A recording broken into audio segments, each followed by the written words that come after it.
Olá, como vai? Estou aqui para conversarmos um pouco sobre o papel da fisioterapia na Covid-19.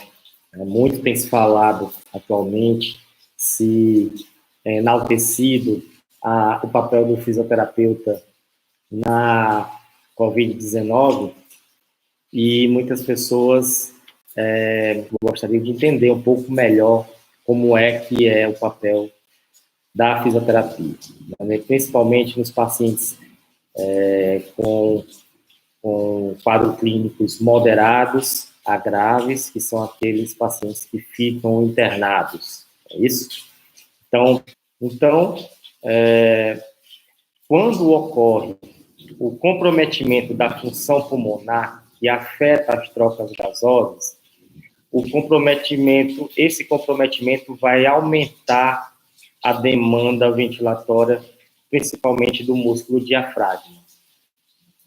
Esse músculo não é o único músculo que é responsável pela respiração. Existem outros músculos que são considerados acessórios, e para esse processo é importante o movimento da caixa torácica como um todo. Toda a parede torácica vai funcionar para tentar aumentar a ventilação pulmonar. Bem, é aí onde entra o fisioterapeuta, né? Quando nós identificamos como os músculos da respiração estão, se esses músculos estão entrando em fadiga ou se esses músculos estão trabalhando bem. Então, trabalhando bem, ele consegue manter as trocas gasosas com um gasto de energia tolerável. Entretanto, quando esses indivíduos acometidos passam a ter um comprometimento da sua troca gasosa, começa a aumentar essa demanda e o trabalho dos músculos aumenta. Então, uma das estratégias que se tem a fazer é ofertar mais oxigênio para essas pessoas. Então, se na troca gasosa ela precisa respirar mais para poder obter mais oxigênio, uma das formas de atenuar o trabalho muscular respiratório é ofertando oxigênio. Assim, a gente vai diminuir o trabalho respiratório. Essa é uma das abordagens principais sobre os músculos da respiração. Então, como a gente está afetando diretamente a função dos músculos respiratórios, nós vamos poder determinar precocemente se a oferta de O2 que nós ofertamos, né, que nós estamos realizando, ela garante um trabalho muscular tolerável, né? Caso esses pacientes apresentem um trabalho muscular tolerável, nós mantemos essa conduta e ficamos monitorizando ao longo do tempo para avaliar se esses pacientes irão manter o seu quadro clínico estável. Se a doença piorar, acometer mais áreas pulmonares e dificultar mais a troca gasosa, talvez esse paciente precise de mais oxigênio, mas nós temos um limite de oferta desse oxigênio. Então, se chegarmos ao ponto de não podermos mais ofertar oxigênio na quantidade que o paciente precisa e na quantidade que seja segura para que os profissionais de saúde não se contaminem com o aerossol provocado por esse tratamento, o fisioterapeuta é o profissional mais capacitado para avaliar a deturpação do padrão ventilatório de forma precoce. E aí, o fisioterapeuta identificando isso precoce, né, nós poderemos emitir alerta para que outras soluções de suporte respiratório sejam dadas de forma precoce também. Isso vai evitar um corre-corre e uma emergência ou uma parada cardiovascular, cardiorrespiratória repentina, que vai levar a ações intempestivas e que poderão levar a erros durante procedimentos de suporte respiratório, como a intubação eletiva. Então, a ideia é se ter uma intubação eletiva e evitar a intubação de emergência. Então, vários sinais são utilizados pelo fisioterapeuta para avaliar o padrão ventilatório. Então, esse padrão ventilatório ele pode ser eficiente quando os músculos eles estão trabalhando de forma tolerável e mantendo o seu papel em controlar o pH e em ofertar o oxigênio que o sangue precisa. Mas esse padrão ventilatório pode se tornar ineficiente e precisar de uma intubação eletiva, no momento em que o fisioterapeuta vai poder iniciar, junto com a equipe, a intubação e a ventilação mecânica do paciente. Nesse momento, o paciente ele vai respirar por aparelhos. E o fisioterapeuta ele deve avaliar essa forma de respiração passiva, porque vai afetar a mecânica do movimento da caixa torácica.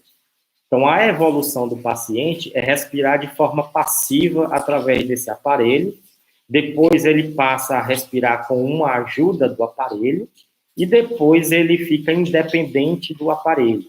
E nesse processo, nós vamos ter a utilização progressiva dos músculos respiratórios. Então, identificar quando o paciente já pode passar de uma respiração totalmente passiva, em que o aparelho ventilatório, o ventilador mecânico, ele faz todo o trabalho para o paciente, até os primeiros esforços e a transição é um período crítico que deve ser feita de forma precoce e mais segura. Então, eu diria aqui que a principal tarefa, a principal função do fisioterapeuta, nesse momento dos pacientes em ventilação mecânica, é a proteção do dano pulmonar e a proteção do dano diafragmático, que é o principal músculo. Dependendo das configurações da ventilação mecânica, nós podemos ter dano adicional no pulmão. Então, veja bem, o pulmão já lesionado, acometido pela infecção, ele começa a ser danificado também pela ventilação. E isso vai gerar um dano adicional que vai aumentar a probabilidade de morte dessas pessoas, certo? Então, uma das proteções é a proteção ao dano pulmonar, instituindo o que a gente chama de ventilação protetora e monitorizando a mecânica da ventilação. Então, tem alguns critérios, alguns parâmetros e protocolos que nós devemos utilizar na ventilação mecânica e realizar a monitorização para que esse dano ao tecido muscular, ao tecido pulmonar, seja minimizado ou seja evitado. Então, esse é um dos papéis. O segundo papel é evitar o dano muscular ao diafragma. Então, tanto o excesso de suporte ventilatório e a inativação prolongada desse músculo irá provocar atrofia e dano muscular. Da mesma forma, os pacientes que já estão passando de uma transição em que a sedação é diminuída, o bloqueador neuromuscular é desmamado. Então, nós temos o paciente começando a querer comandar a respiração. E é nessa hora que vão surgir as assincronias, e as assincronias podem predispor tanto a lesão pulmonar quanto a lesão diafragmática. Então, você vai ter um esforço do paciente para respirar em assincronia com o suporte ventilatório que vai estar sendo ofertado.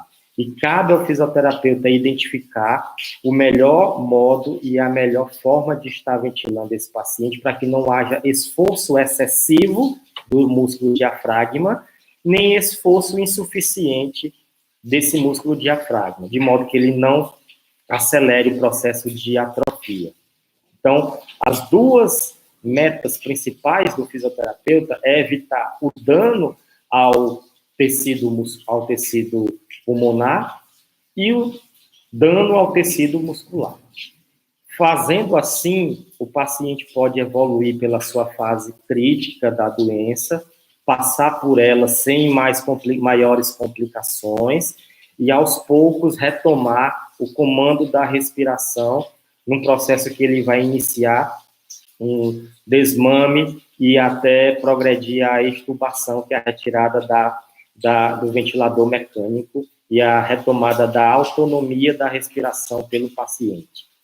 Nesse processo, que pode durar 20 dias, um tempo prolongado, vai ocorrer fraqueza dos músculos respiratórios, pode ocorrer dano ao tecido pulmonar. E cabe ao fisioterapeuta identificar qual é o dano que tem no tecido pulmonar, se existem sequelas, dificuldade do pulmão de se expandir, assim como se os músculos são fortes o suficiente para manter a respiração. Então, quando o diafragma é fraco, nós vamos ter um uso excessivo dos músculos acessórios, e esse desmame, essa extubação, pode intercorrer numa nova intubação. Então, o fisioterapeuta precisa iniciar de forma precoce o treinamento desses músculos respiratórios após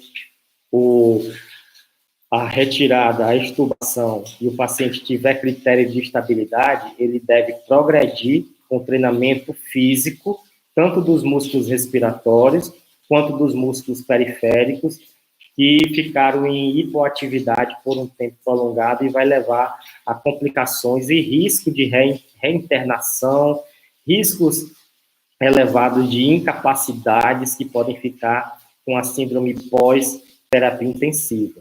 Então, esse é o papel fundamental do paciente, que vai fazer com que, no momento inicial, haja uma proteção do pulmão, haja uma proteção do diafragma, e logo em seguida ele já começa a recuperar o tratamento para recuperar a respiração espontânea e a autonomia dessa respiração com a autonomia dos movimentos desse indivíduo, para que ele possa segurar o pescoço novamente, segurar o tronco novamente, movimentar as mãos para se alimentar e para poder se vestir, ter seu autocuidado, sua higiene pessoal, poder sentar e caminhar e recuperar essa atividade funcional, certo?